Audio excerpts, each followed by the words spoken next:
जब जंग यमामा के मैदान में 700 हाफिज कुरान का खून बहा तो एक सहाबी के जहन में एक ऐसा खौफनाक सवाल आया जिसका जवाब अगर न मिलता तो शायद आज हमारे पास कुरान महफूज न होता।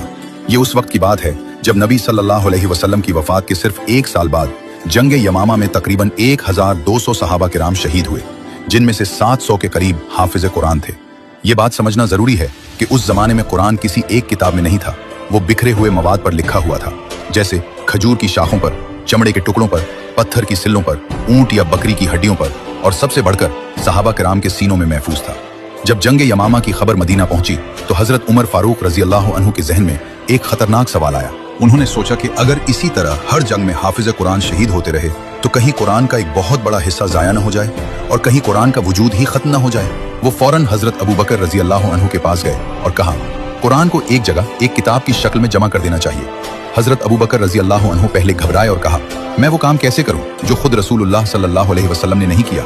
ये कोई जिद नहीं थी, ये उस शख्स की एहतियात थी जो दीन में जरा भी बिदत से डरता था।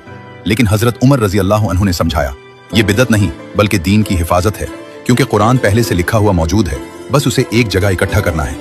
आखिरकार हजरत अबू बकर रजी अल्लाह अन्हु का दिल भी मुतमईन हो गया। इस काम के लिए हजरत जैद बिन साबित रजी अल्लाह अन्हु का इंतखाब किया गया। हजरत जैद रजी अल्लाह अन्हु कातिब वही थे, यानी नबी सल्लल्लाहु अलैहि वसल्लम के सामने कुरान लिखते थे। वो हाफिज कुरान भी थे। नबी सल्लल्लाहु अलैहि वसल्लम ने अपनी जिंदगी के आखिरी दिनों में पूरा कुरान एक बार फिर दोहराया था और जैद रजी अल्लाह अन्हु उस वक्त भी साथ मौजूद थे। जैद रजी अल्लाह अन्हु का तरीक़ेकार इंतहाई सख्त और मोहतात था।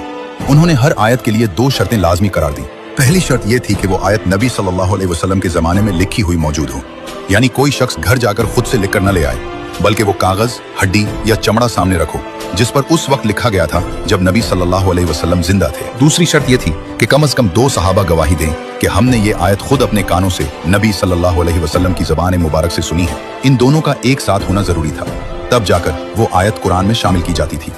इस पूरे अमल में एक बहुत दिलचस्प वाकया पेश आया। जब सूरत तौबा की आखिरी 2 आयात की बारी आई तो पूरी तलाश के बावजूद वो आयात सिर्फ एक सहाबी हजरत अबू खुजैमा अंसारी रजी अल्लाह अन्हु के पास लिखी हुई मिली।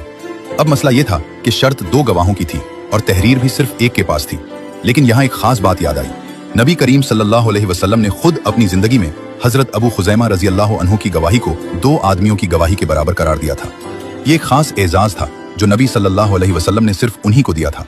इसलिए उनकी अकेली गवाही और तहरीर को काफी समझा गया और वो आयात कुरान में शामिल कर दी गई। बाद में हजरत उस्मान रजी अल्लाह अन्हु ने हजरत हिफ्सा रजी अल्लाह अन्हा से कुरान का वो असल नुस्खा मंगवाया और उससे कई नकलें तैयार करवाकर मुख्तलिफ शहरों में भेज दी।